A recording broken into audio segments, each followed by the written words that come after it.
Tenemos el mismo sol, la misma piel, alzando una bandera que se levanta por su Perú.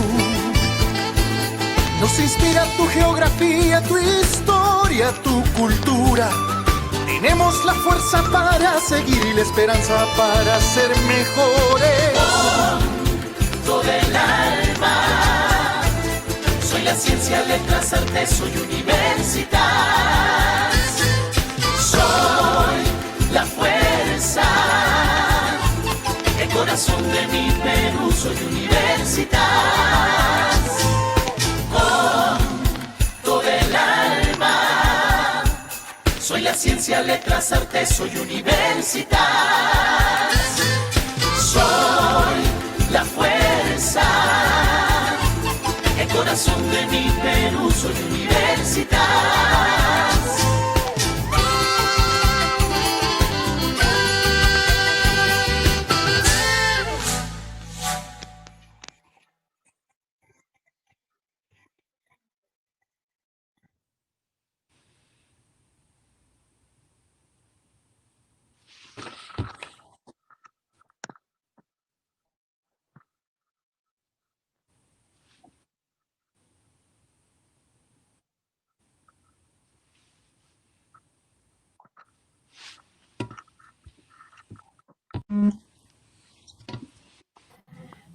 Disculpa, Manuel, no se te escucha. Tal vez está desactivado tu micro. Muy bien. Muy buenas noches con todos. Este es un evento de Universitas. Universitas es para los profesores una ocasión muy esperada en todo el año. Es una semana, la hemos reducido, la hemos concentrado prácticamente en un día y como 40 actividades. Vamos a ver ahora el tema de la epistemología del testimonio. Es un tema muy interesante que basa el tema de la ciencia, del conocimiento en la confianza. ¿Cuántas cosas conocemos porque las escuchamos y las creemos por la autoridad de quien nos la dice? Para desarrollar este tema, está con nosotros el doctor Fabrizio Renzi. Él es doctor en Ciencia del Texto, la sección de Ciencias Filosóficas por la Universidad de Siena. Es profesor a tiempo completo de la Universidad Católica San Pablo. Tiene muchos años estudiando el tema de la epistemología del testimonio. Sobre todo es un especialista en Suárez, un filósofo jesuita muy, muy importante, que, por así decir, introduce el pensamiento escolástico en la modernidad. Me corregirá él si estoy diciendo una tontería. Y también está con nosotros Pablo García. Él es magíster en filosofía, doctorando en filosofía por la Universidad de Navarra y también profesor a tiempo completo de la universidad. Y Pablo también tiene muchos años estudiando el tema de la filosofía de la mente, que tiene mucho que ver con la forma en que conocemos y transmitimos nuestras experiencias interiores. Entonces, sin más preámbulos, los dejo con Fabrizio Renzi, que nos va a dar una primera panorámica de esta idea. Adelante, Fabrizio. Ante todo, buenas noches, es un placer poder hablar con ustedes. Sí, vamos a empezar, digamos, para entender la fe, la creencia, la confianza, uso esos términos como términos sinónimos, hay que evitar dos extremos. En primer lugar, hay que rechazar la tesis de que la creencia, la fe, no es conocimiento. Es cierto que la experiencia inmediata, la experiencia, por ejemplo, la experiencia sensorial que tenemos gracias a nuestros sentidos y que nos permiten captar inmediatamente la realidad que nos rodea, es más evidente, es cierto, por ejemplo, que el saber científico, el saber que se obtiene por medio de una explicación cogente, es más evidente que la creencia, pero es cierto también que el acto por medio del cual una persona se encomienda al conocimiento conocimiento de los demás debe ser considerado como un acto racional, como un acto de conocimiento. Negar el carácter racional, la dimensión cognitiva de la fe, significa ignorar el verdadero significado del término fe, de la palabra creencia, ¿no? Pensemos, por ejemplo, en la confianza que ponemos,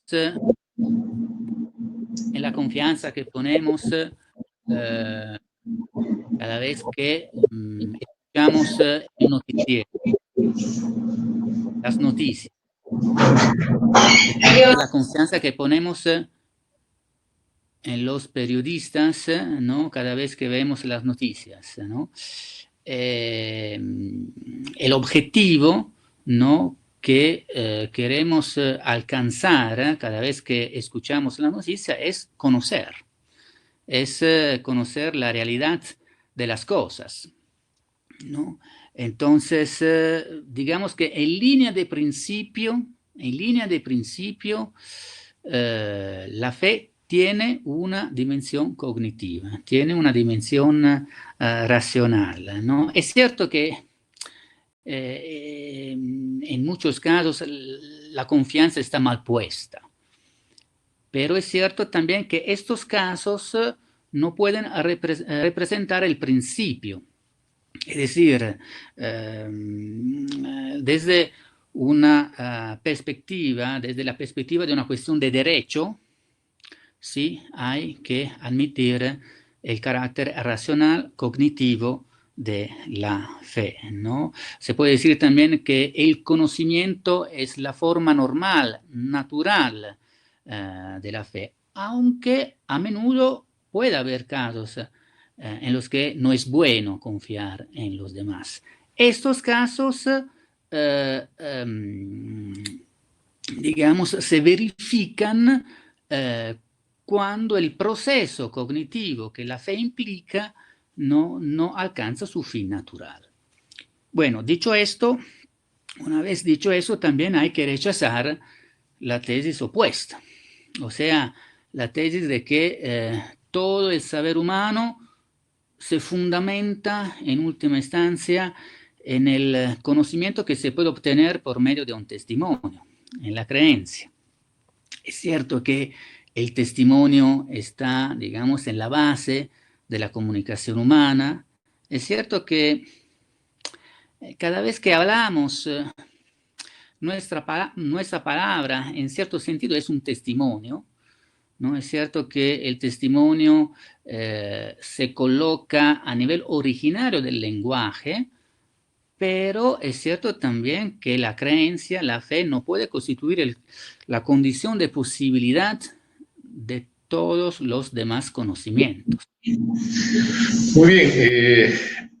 Renzo, yo quería, Fabrizio, perdón, quería a ver si logro hacer una síntesis. Es decir, por un lado, tienes el tema de que hay gente que fundamenta, o hay escuelas o tendencias que fundamentan toda la ciencia en la fe, y tendencias o tesis, una tesis que tú decías que fundamenta todo en el conocimiento directo, inmediato, casi angélico. Como podríamos decir que la pretensión del conocimiento cartesiano, donde todo lo descubres tú con tu razón y todo es un producto que tú mismo tienes sin que nadie te lo pueda decir, porque es un conocimiento universal que nadie puede dudar. La pretensión de lo claro y distinto en Descartes, ¿no?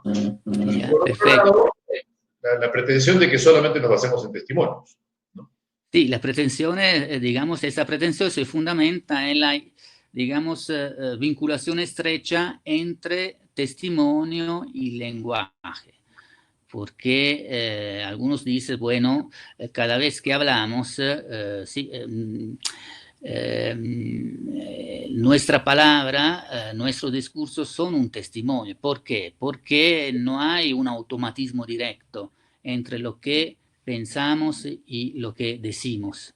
O dicho de otra manera, podemos decir lo contrario de lo que pensamos. Y esa es una de las razones por la cual algunos sostienen que no hay una identificación entre lenguaje y y testimonio.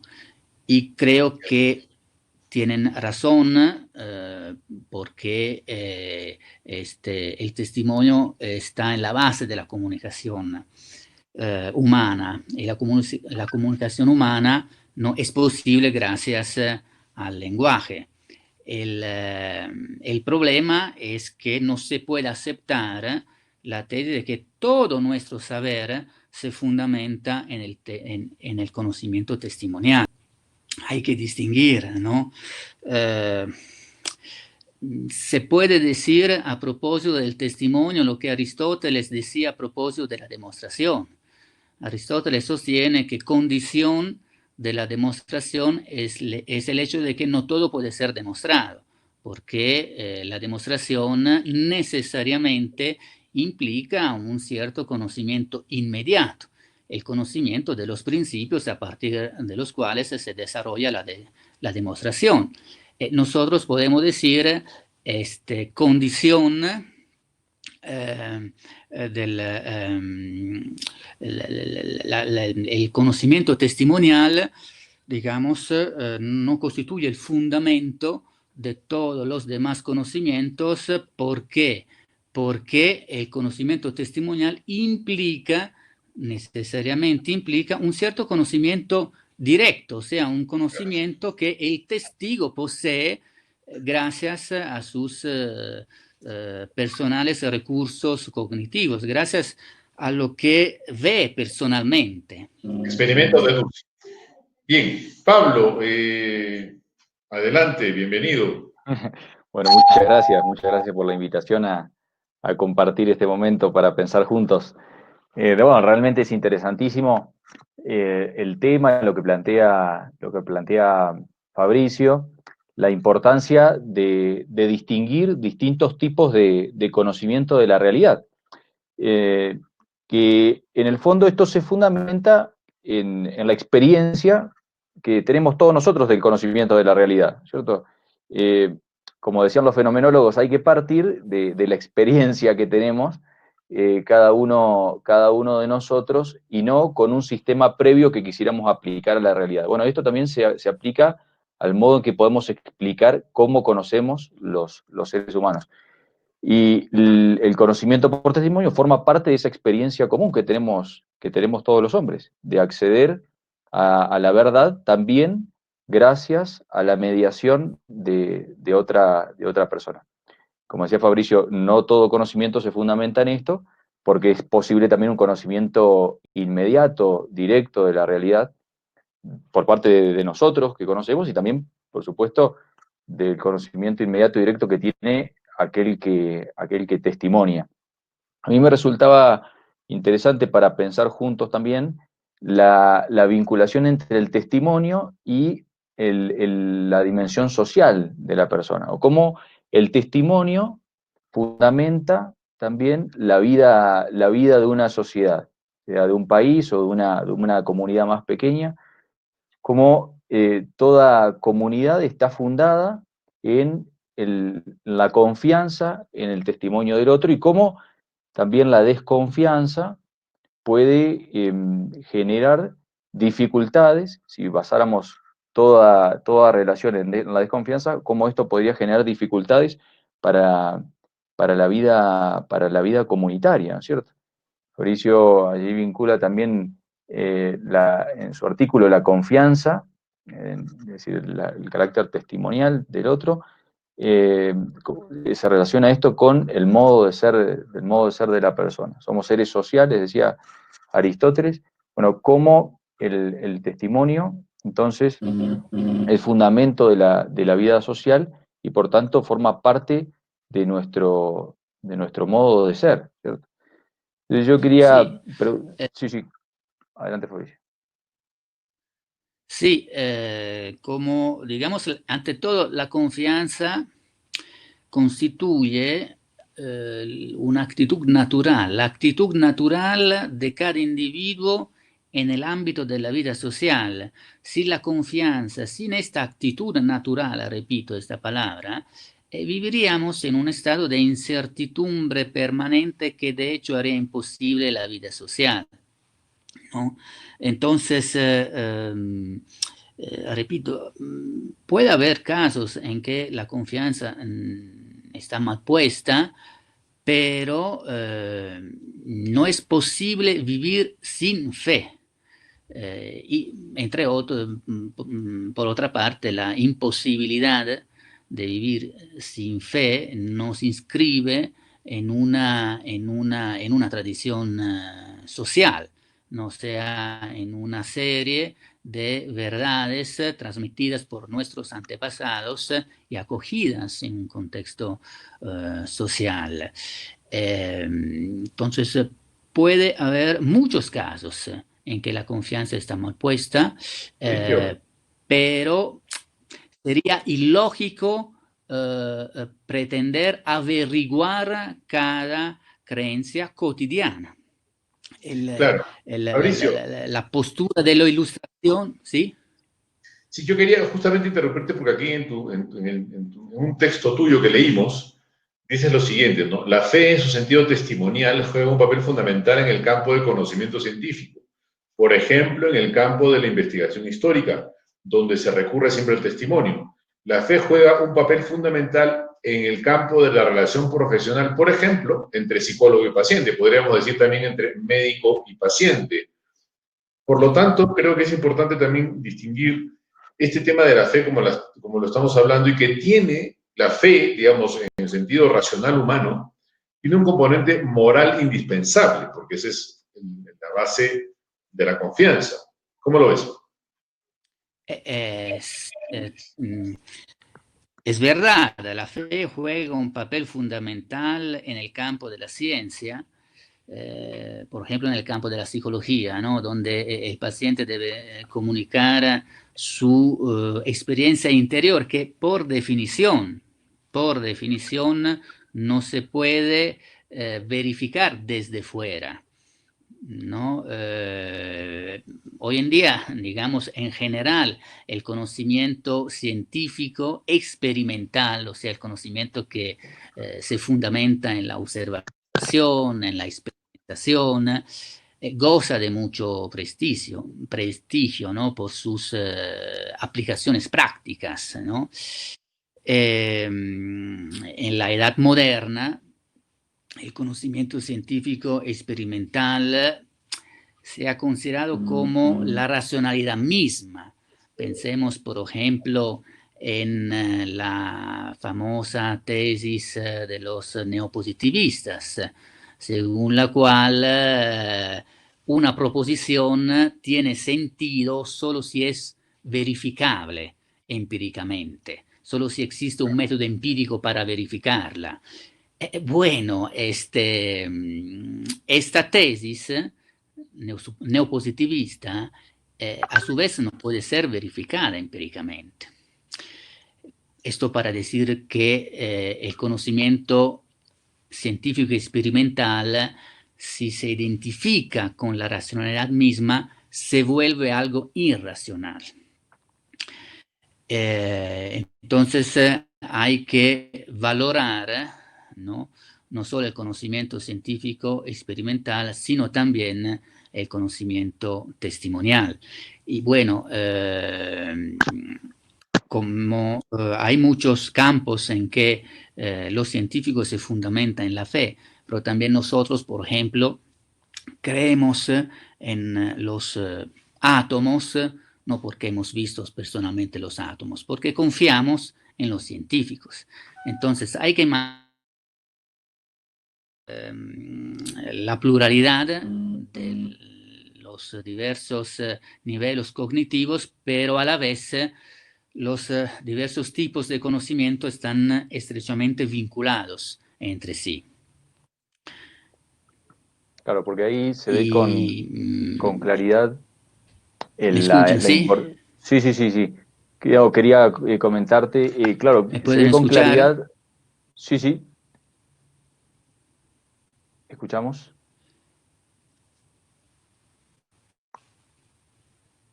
Sí. Entonces, claro, lo que decía Fabricio de la importancia del testimonio para algunas disciplinas científicas, ¿no es cierto? Para la psicología, la historia, el testimonio del otro es fundamental. Si no se reconoce algún acceso a la interioridad del otro, es imposible el desarrollo de estas disciplinas, ¿no es cierto?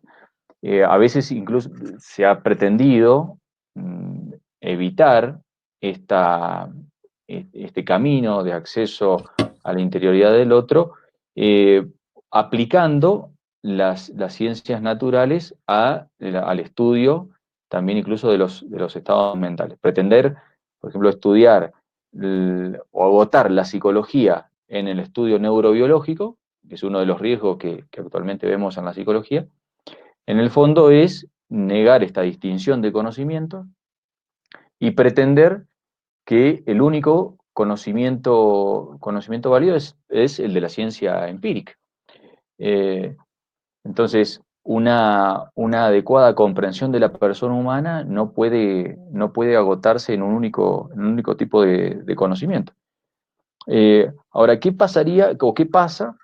Creo que esto se ve con un poco más de claridad en las ciencias humanas, ¿sí? La psicología, todas las disciplinas que tienen por objeto de estudio al hombre. Pero ¿qué pasa en las otras ciencias? Es decir, ¿cómo interviene el testimonio en las otras disciplinas? Algo Fabricio comentaba, porque el testimonio del otro es importante para la divulgación, como decía Fabricio. Creemos en los átomos, no porque lo hayamos visto, sino porque confiamos en la explicación de algunos científicos que dan cuenta de ello. ¿Hay alguna otra manera en la que interviene el testimonio en este tipo de disciplinas, Fabricio? ¿Qué te parece? El carácter testimonial. ¿Intervienen en las llamadas ciencias duras? Sí, me gustaría también intervenir en ese mismo punto, Fabrizio, lo que está diciendo Pablo, ¿no? Así como lo que acabas de comentar, ninguno de nosotros vio un átomo, probablemente ni siquiera el que teorizó sobre los átomos, ¿no? Y creemos por el testimonio de quien teorizó sobre el átomo, porque el átomo no es un conocimiento empírico, hasta donde yo sé, por lo menos me parece.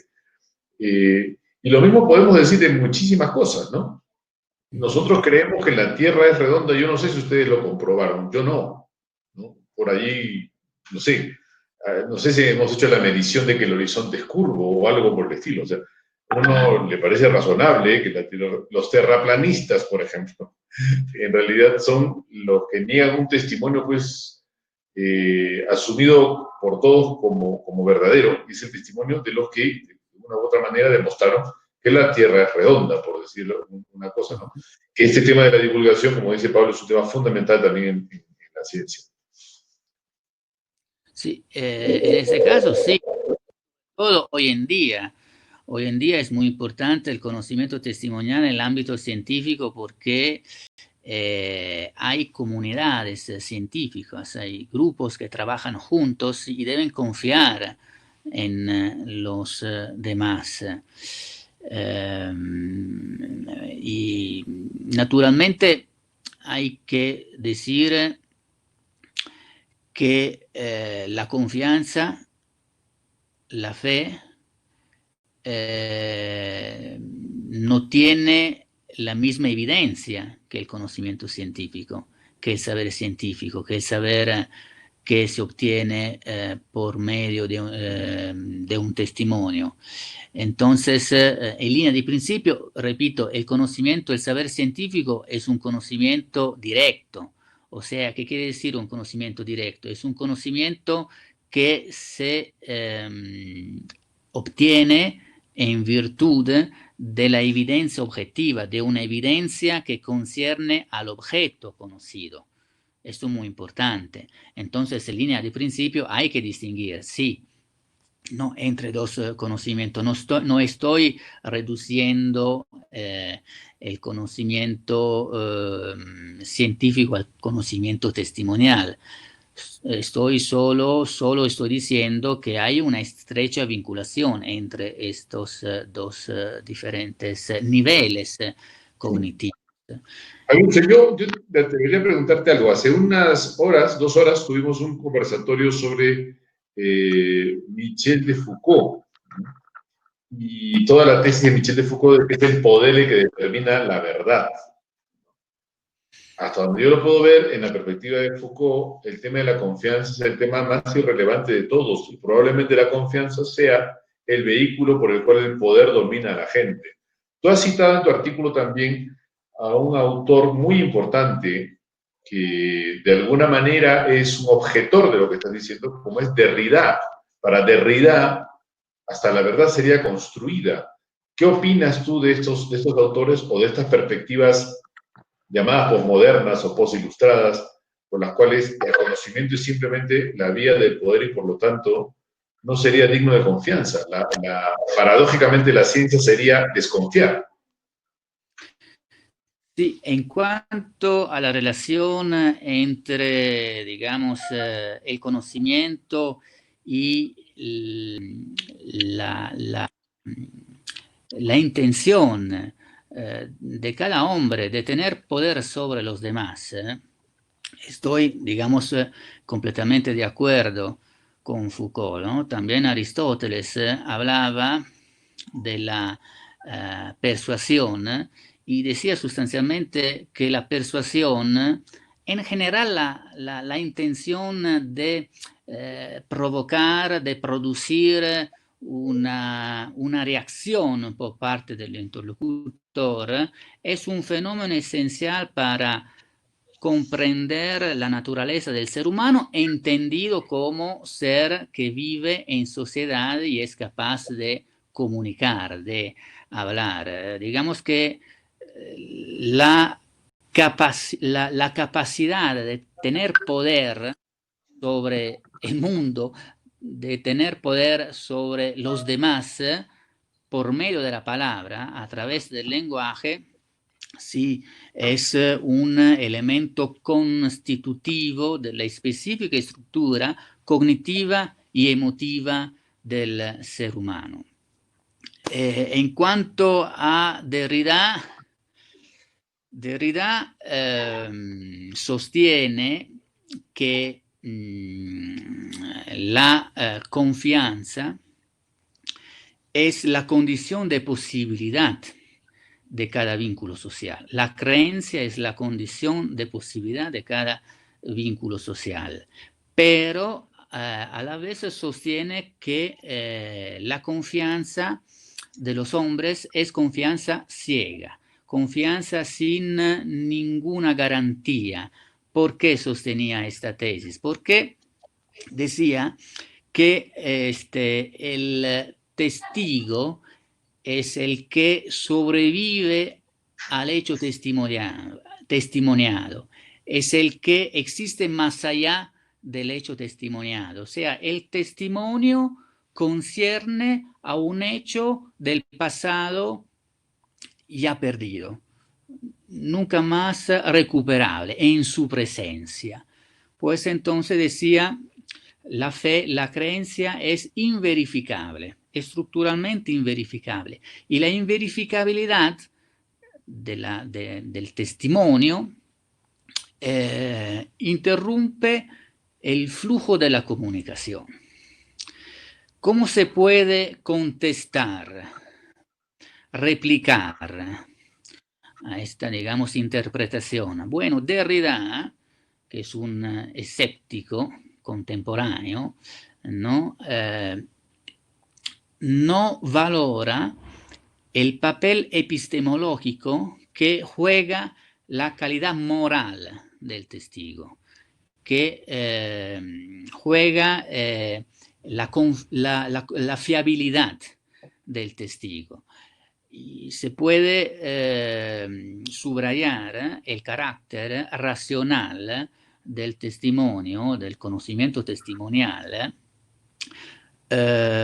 haciendo referencia, por ejemplo, a lo que decía Aristóteles a propósito de la retórica, ¿no? La retórica es la capacidad de teorizar lo más adecuado en cada campo, en cada discurso, para convencer, para persuadir, ¿no? La nota constitutiva de la retórica, del discurso retórico, es la persuasión. Bueno, Aristóteles decía que el discurso retórico es un discurso que consta de tres elementos.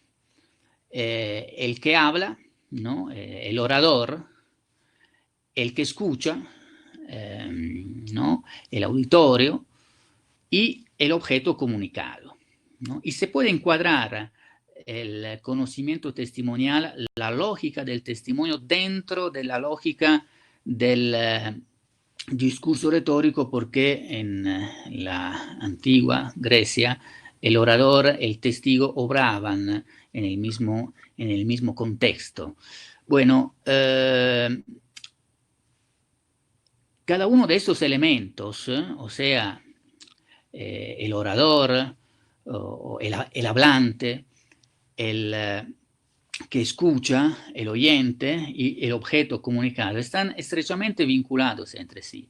Y a cada uno de esos elementos corresponde una razón probatoria, como decía Aristóteles, un motivo de persuasión, ¿no? Al hablante corresponde la fiabilidad, la calidad moral, ¿no? Al oyente que escucha corresponde la disposición emocional, y al objeto testimoniado, o digamos así comunicado, corresponde el rigor lógico, ¿no? Del discurso, la fuerza lógica del discurso. Bueno, se puede contestar, se puede rechazar la tesis de Derrida de que la confianza es confianza ciega, ¿no? Sin ninguna garantía, poniendo atención sobre la razón probatoria que Aristóteles detectaba en la calidad moral. Claro, ese es el tema que tú mencionas en tu artículo también, que si bien el testimonio no tiene pues el peso apodíctico, por ejemplo, de las leyes matemáticas, 2 más 2 es 4 y eso no te lo puede discutir nadie, te cayó encima sobre la cabeza y nada que decir. Si bien no tiene ese peso apodíctico de las verdades matemáticas, tampoco escapa a los controles racionales, normales de las personas que se relacionan, que razonan. Sí, por supuesto, por esa razón, porque hay pruebas, ¿no? Motivos racionales para creer. Un motivo, el motivo principal es la calidad moral del testigo, la fiabilidad del testigo. Aristóteles decía, creemos más a las personas honradas, por ejemplo, ¿no? La autoridad, digamos, la autoritas. La autoritas. Y a veces la fuerza persuasiva de la calidad moral del testigo es tal que puede resultar hasta capaz de volcar la misma fuerza lógica del discurso, ¿no? Claro, pero además, aquí el peso debería estar más en la argumentación, ¿no es cierto? Es decir, más en el objeto, es decir, en la estructura lógica del objeto, por así decir, que en la capacidad persuasiva. Es decir, para que un testimonio realmente valga la pena ser creído, el que escucha debería ser capaz de darse cuenta que vale la pena creer en eso por la estructura del objeto que se transmite, ¿no es cierto? Aunque, por supuesto, la capacidad persuasiva facilita que los oyentes crean en él. Pero ahí habría distintos pesos entre uno y otro. Es decir, me da la impresión de que el peso mayor está en la argumentación. Son 3 medios de persuasión. O sea, tanto la fiabilidad, ¿no? La calidad moral del testigo, como el mismo objeto comunicado, son sí 2 medios de persuasiones, ambos necesarios, porque, por ejemplo, el punto es que el objeto testimoniado no es evidente. Entonces, lo que puede hacer el orador, o mejor dicho, en nuestro caso, ¿no? El testigo, es mostrar, bueno, la no contradictoriedad de lo que se dice. Porque el objeto es un objeto que no es evidente, que no puede ser evidente al que escucha, porque si no, no se trataría de conocimiento testimonial. En el conocimiento testimonial, digamos así, el sujeto cognoscente se encomienda, esto es el punto fundamental, en el conocimiento de los demás para saber algo sobre un objeto que no es evidente para él, sino precisamente por el testigo. Es por eso que la prueba racional, la razón probatoria que Aristóteles, digamos, localiza en la calidad moral es fundamental. Diría yo, en mi opinión, más importante que lo que se comunica, digamos así, ¿no?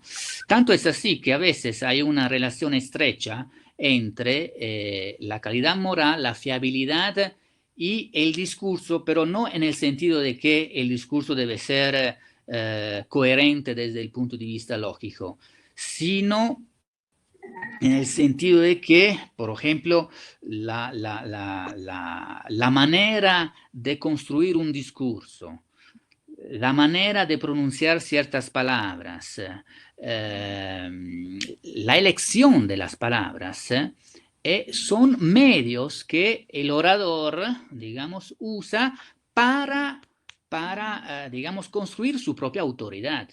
Es un aspecto importante cuando escuchamos a los demás. Cómo hablan, ¿no? La elección de las palabras. Entonces, diría yo, sí, hay que considerar ambos medios de persuasión, pero el más importante es la confiabilidad, es la fiabilidad del testigo, la calidad moral del testigo, el valor epistemológico del testigo, porque el objeto testimoniado, por definición, no es evidente. Claro. Y esto, lo importante que es en el ámbito educativo, pienso, cómo en el ámbito educativo el testimonio y el que testimonia, por lo tanto, es fundamental para el camino de crecimiento, por lo menos al inicio. Pienso, ¿no es cierto?, cómo un docente al principio se presenta de esa manera, como un testigo que poco a poco tiene que ir conduciendo al alumno para que después por él mismo pueda llegar a ver también las verdades que el docente está testimoniando. Ahora, claro, ahí hay todo un desafío cómo hacer para pasar, cómo llevar al alumno de la creencia a la capacidad de ver las verdades también por sí mismo, ¿no es cierto? Si estamos transmitiendo una ciencia, el objetivo también es que el alumno por sí mismo sea capaz de entender, de argumentar, de captar esas verdades que al principio, podemos decir, son creídas, gracias al testimonio del docente. Porque claro, también corremos el riesgo de pretender quedarnos solo en el nivel de la creencia. Es decir, pretender que el alumno solo debe creer al docente esas verdades y no hacer el trabajo de conducirlo para que por él mismo pueda llegar a alcanzar la verdad. Pero sin duda, el primer paso parece ser el de la creencia. Parecería que la confianza o la autoridad del educador es esencial para comenzar este camino, pero que me parece no tiene que terminar allí, sino que debería ser capaz el alumno en algún momento de ver por sí mismo esas verdades, me parece, ¿no es cierto? Sí, es verdad, es verdad. Digamos que la relación entre discípulo y maestro es una relación de tipo jerárquico, ¿no? A raíz de la autoridad misma del maestro. Pero la relación entre discípulo y maestro es una relación que requiere, para que sea una buena relación, que el discípulo reconozca la autoridad del maestro, no es algo obvio, ¿no? Para que el discípulo reconozca la autoridad, bueno, el maestro debe tener una buena capacidad de persuasión, Claro. ¿no? Entonces, cuando hablamos de los medios de persuasión, no hablamos de algo negativo. Cuando hablamos de autoridad, no hablamos de autoritarismo, ¿no? Es una relación recíproca. La relación entre maestro y discípulo no es unívoca, digamos, ¿no? Es recíproca. El maestro tiene autoridad y la autoridad sirve para que el discípulo, bajo la guía del maestro, se vuelva capaz de desarrollar su propia personalidad, ¿no? Y a la vez el discípulo debe reconocer la autoridad. Si el discípulo no reconoce la autoridad, la educación no alcanza su fin, que es el fin de la educación, es hacer que el discípulo crezca desde el punto de vista cognitivo. Claro. No hay modo, ¿no? Y sí, no sé si ho contestado a tu pregunta. Sí, totalmente de acuerdo. Es una recíproca, es una relación recíproca, no unívoca, digamos así, ¿no? No va en una dirección. Y no es fácil, no es para nada fácil para el maestro persuadir al discípulo. Claro. Muy bien, señores, como quedamos al comienzo, vamos a tener unos 20 minutos, que son los últimos que nos quedan, más o menos, tenemos 17 minutos para ir respondiendo preguntas que han ido llegando al chat del evento. Una primera, que fue una de las primeras que se hizo, era esta: ¿cómo se concilia este conocimiento testimonial con la fe religiosa, con los dogmas religiosos? Vamos a hacer así, una pregunta para Fabricio y una pregunta para Pablo. Sí, en cuanto Fabricio. a la relación entre confianza en los demás hombres y confianza en Dios, hay que decir que los dos tipos de conocimiento testimonial, bueno, tienen la misma estructura. O sea, un sujeto debe encomendarse al testimonio, al conocimiento de otros, ¿no? La diferencia, ¿cuál es? La diferencia es que la fe, la confianza en los demás hombres está vinculada a la opinión. La opinión, tenemos una opinión cuando aceptamos uno de los dos contrarios, temiendo que sea verdadero el contrario. En el campo de la fe sobrenatural, no, la certeza es absoluta.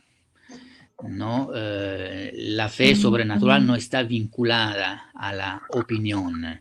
¿Y eso por qué? Porque en la fe sobrenatural interviene la gracia sobrenatural. O sea, la fe sobrenatural implica el conocimiento crítico sobre los hechos vinculados a la revelación. Pero este conocimiento crítico sobre los hechos vinculados a la revelación no perfecciona la fe. La fe se perfecciona gracias a la intervención de la gracia divina. Es la, digamos, inspiración interna de Dios la que perfecciona la la fe sobrenatural. Entonces, digamos que la fe sobrenatural tiene en común con la ciencia el sentimiento firme. Y en este punto difiere de la opinión, porque como hemos dicho, cuando tenemos una opinión, sí aceptamos uno de los dos contrarios, pero temiendo que sea verdadero el contrario, la hipótesis contraria. La fe sobrenatural tiene en común con, digamos, la opinión, el hecho de que no se puede demostrar. ¿No? La fe no se puede demostrar. O sea, la fe es la fe en el testimonio, la confianza en el testimonio. El objeto sigue siendo no evidente al intento del creyente. Ojo, hay que distinguir entre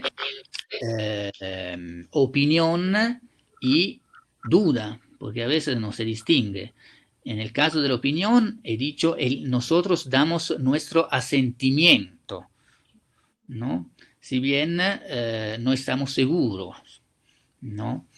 En el caso de la duda, no, la duda implica una suspensión del juicio. Entonces no aceptamos ninguno de los dos contrarios. Son dos, digamos, comportamientos cognitivos distintos. Pablo, una pregunta más bien que tiene un montón de ángulos realmente, ¿no? Parece sencilla, pero no lo es. Estoy planteándolas en orden, son realmente muchas, pero acá hay una que me pareció muy, muy interesante.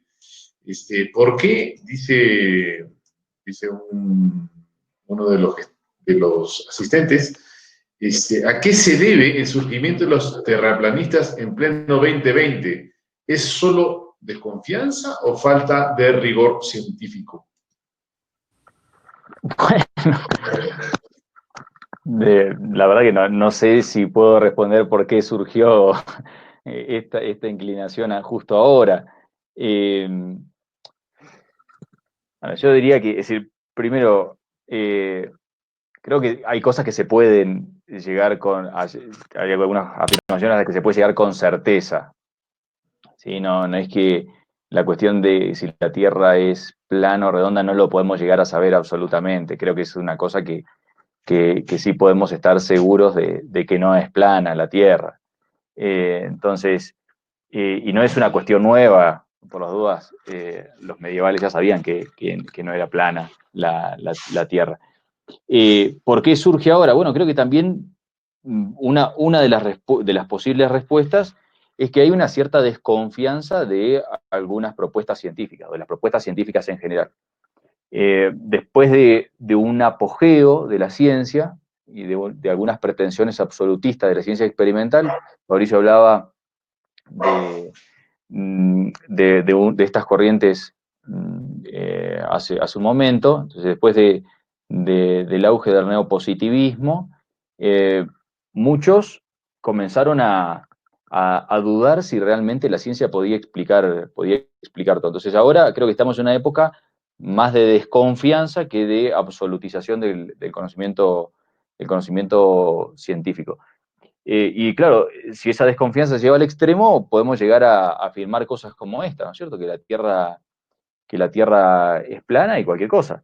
Entonces creo que me parece que el hecho de que surja ahora tiene que ver un poco con esto, con el clima de desconfianza del conocimiento científico, que se fundamenta en el fondo en la desconfianza en la razón. Yo soy contrario, por supuesto, a las pretensiones cientificistas, pero eso no quiere decir negar las posibilidades de conocimiento científico cuando están acordes a las capacidades propias de cada disciplina. Entonces creo que el fundamento de la desconfianza en la ciencia está también en la desconfianza en la razón misma, en la capacidad de la inteligencia de llegar a la verdad. El pensiero débole del compatriota de Fabrizio, de Bátimo, italiano, de Gianni Bátimo, claro, tiene que ver con esto, ¿no es cierto? En el fondo, la razón se ha debilitado tanto que no es capaz de conocer ninguna verdad para algunos. Y por si no podemos llegar a conocer ninguna verdad, podemos empezar a desconfiar de cualquier afirmación que se haya hecho hasta el momento, incluso aunque haya argumentos para sostener esa verdad. Entonces me parece que puede ir por ese lado, me parece, pero bueno, no lo sé. Muy bien. Gracias, Pablo. A ver, Fabrizio, acá hay una pregunta que es más o menos, te han preguntado una tesis, te han propuesto como 3 capítulos. Uno, la propone José Carlos Velarde. ¿Qué opina de la frase de José Ortega Gasset? Cada vez que enseñas, enseña también a dudar de lo que enseñas. Una frase ingeniosa. Segundo asunto, ¿el conocimiento testimonial de manera parcial o total puede relacionarse más con el fenómeno que con el númeno expuesto por Kant? Y la tercera, sobre el conocimiento testimonial, ¿pueden incurrir en falacias dentro de ellos, aparte de la apelación a la autoridad? No sé si puedes retener las 3, porque son un poco largas. Ma en cuanto a la cuestión kantiana, me parece, ¿no? Sí. Bueno, Kant es un filósofo que se puede definir en cierto sentido un racionalista. O sea, Kant es uno de los filósofos que niegan el carácter racional de la fe. ¿Y por qué niega el carácter racional de la fe? Bueno, niega el carácter racional de la fe al igual que los demás racionalistas. No tiene en cuenta el valor epistemológico del testigo, ¿no? Un filósofo italiano que retoma la filosofía kantiana, Emanuele Severino, famoso filósofo italiano que se puede definir un racionalista, es un neoparmenideo, decía esto, que la fe es un acto intrínsecamente contradictorio. ¿Por qué es un acto intrínsecamente contradictorio? Porque se fundamenta en la duda. El razonamiento de Severino es el siguiente. Severino saca de la no evidencia del objeto de fe la imposibilidad de asentir a las verdades de fe sin indecisión. Se trata de un argumento falaz porque no tiene en cuenta de la estructura lógica de la fe. La estructura lógica de la fe incluye los 3 elementos de los que hemos hablado. El testigo y el creyente y el objeto testimoniado. Entonces, en cuanto al testigo, hay que subrayar la importancia del valor epistemológico de la calidad moral del testigo. Entonces, los racionalistas, digamos, vinculan el que escucha directamente al objeto testimoniado, al objeto comunicado, que por definición es obscuro, o sea, no es evidente. Por esto no quiere decir que la fe testimonial que la fe testimonial no es racional, no presenta una dimensión racional. Repito, la fe no tiene la misma evidencia que el conocimiento científico, no hay duda, pero en el campo de la fe se puede decir, bueno, la misma creencia implica un cierto razonamiento que se fundamenta en distintos elementos, en los distintos elementos que constituyen la creencia. En cierto sentido se podría decir también que la fe es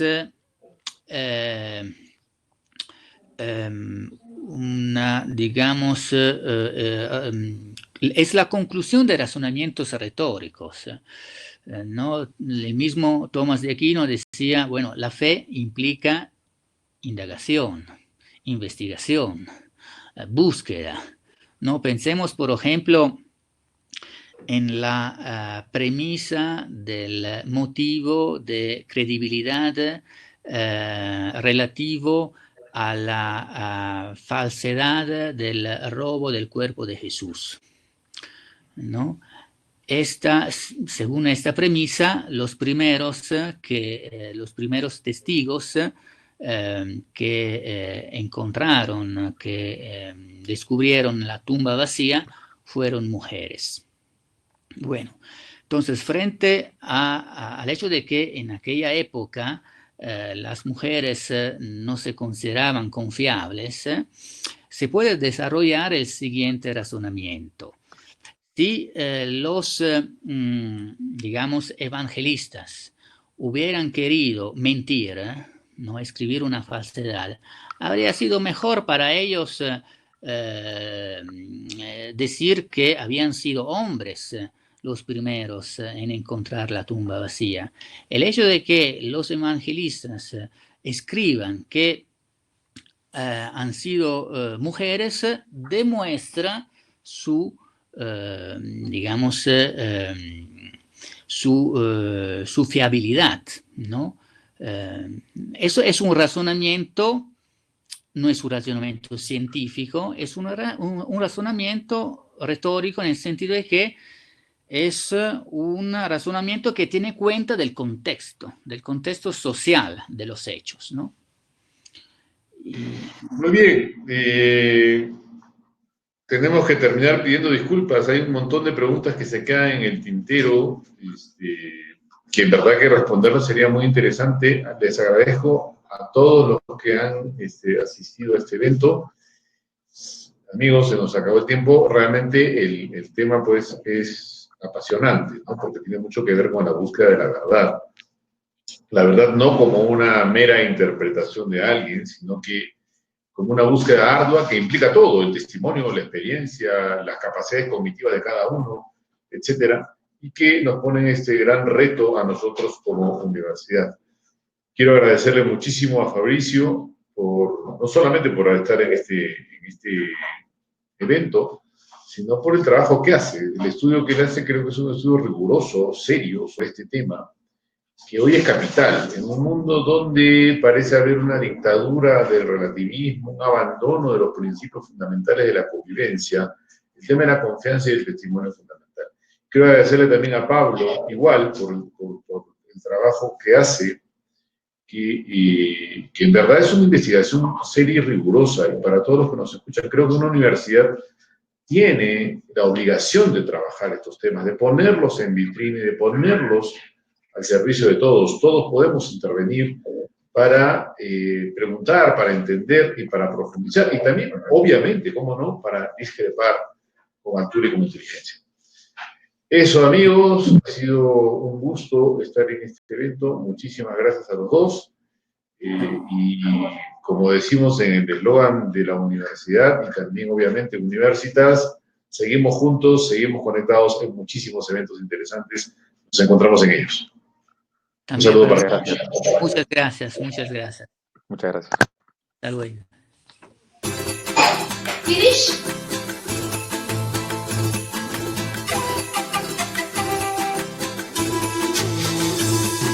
Tenemos el mismo sol, la misma piel, alzando una bandera que se levanta por su piel.